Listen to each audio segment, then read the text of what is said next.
यह वाद queen impress बनाम अब्दुल्ला है। इसमें प्रत्यर्थी क्वीन इम्प्रेस है तथा अपीलार्थी अब्दुल्ला है। 1885 ILR 7R 385 FB। विषय: यह मामला भारतीय दंड संहिता एवं भारतीय साक्ष्य अधिनियम धारा 32 पर आधारित है। वाद के तथ्य: अलीगढ़ सत्र न्यायालय में अब्दुल्ला नामक एक स्त्री को दुलारी नामक एक वेश्या का उस तरह से गला काटकर हत्या करने का अपराध का दोषी पाया गया, उसे दंडित किया गया। मामले के तथ्य इस प्रकार थे।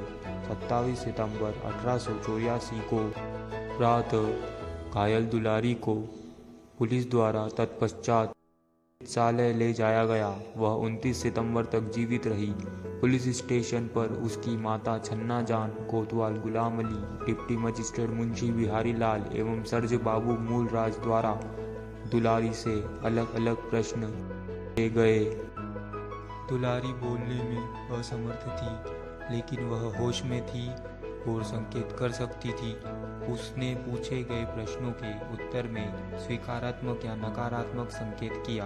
बोलने में वह असमर्थ थी, अतः उन व्यक्तियों ने संभावित तथ्यों का स्वयं उल्लेख करते हुए उससे प्रश्न पूछा, जिसके उत्तर में उसने संकेत हाँ या ना में गर्दन हिलाकर दिया। क्या इस्माइल ने गला काटा? क्या सिपाही ने गला काटा? क्या अकबर अली ने गला काटा? इन सभी के उत्तर नकारात्मक आए तथा फिर पूछा गया कि क्या अब्दुल्ला ने गला काटा, तो इसका उत्तर स्वीकारात्मक आया। इसी तरह उससे कई प्रश्न पूछे गए, जिसका उत्तर उसने संकेत द्वारा दिया। सिविल सर्जन की रिपोर्ट के अनुसार उनका कथन था कि 28 सितंबर तक वह होश में थी, किसी रक्त नलिका को क्षति नहीं पहुंची थी तो उसके मस्तिष्क को प्रभावित कर सके। अभियुक्त का नाम ज्ञात हो जाने के बाद उसकी खोज की गई, लेकिन वह 29 सितंबर की शाम को गिरफ्तार किया जा सका, जब दुलारी मर चुकी थी। अतः दुलारी ने उसका सामना नहीं कराया जा सका। सब परीक्षण करने से पता चला कि उसकी सांस नली और अन्न नाल को काट दिया गया था। अब्दुल्ला ने सत्र न्यायालय के विरुद्ध उच्च न्यायालय में अपील की। निर्धारण के लिए प्रश्न यह थे कि क्या पूछे गए प्रश्नों के उत्तर में दुलारी द्वारा किए गए संकेत 32 के अंतर्गत वर्बल स्टेटमेंट थे। उच्च न्यायालय की पूर्ण न्यायपीठ ने सभी न्यायाधीशों ने अलग अलग निर्णय दिए। माननीय न्यायमूर्ति गण स्टेट गोल्ड फील्ड ब्राउनस्टर्न ने माननीय मुख्य न्यायाधीश पीटी राम के निर्णय से सहमति व्यक्त की। माननीय मुख्य न्यायाधीश ने सर्वप्रथम कुछ तर्कों का समाधान करने के बाद धारा 32 से संबंधित प्रश्न पर विचार किया।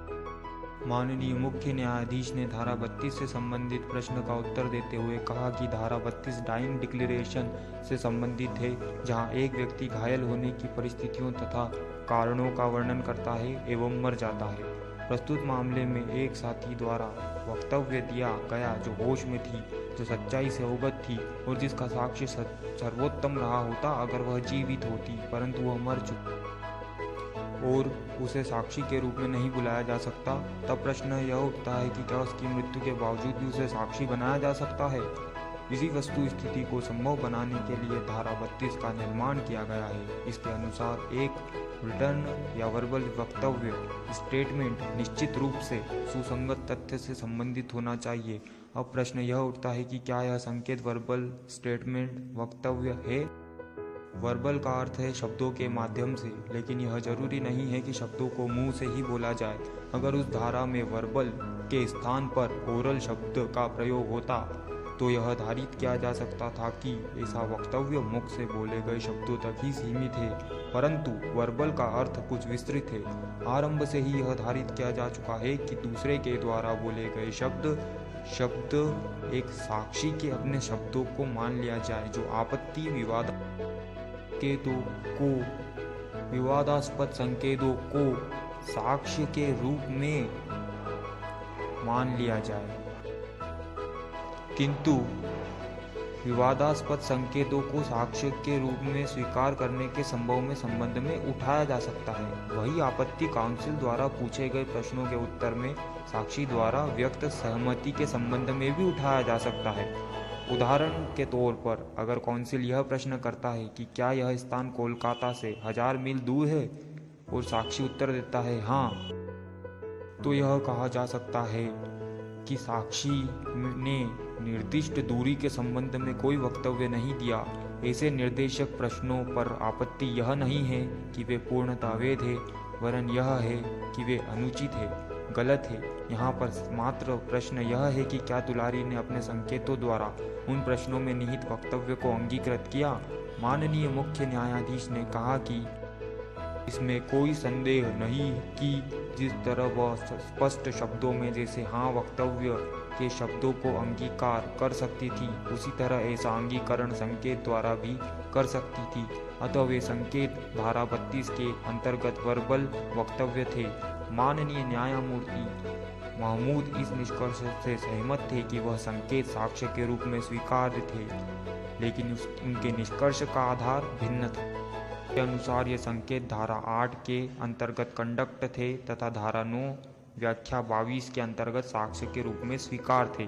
प्रतिपादित विधि के सिद्धांत गए प्रश्न एवं उनके उत्तर में दिए गए संकेत का एक साथ मिलकर धारा 32 के अंतर्गत एक व्यक्ति द्वारा उनकी मृत्यु के कारणों से संबंध में दिया गया वर्बल स्टेटमेंट माना जा सकता है तथा वह साक्ष्य में स्वीकार है।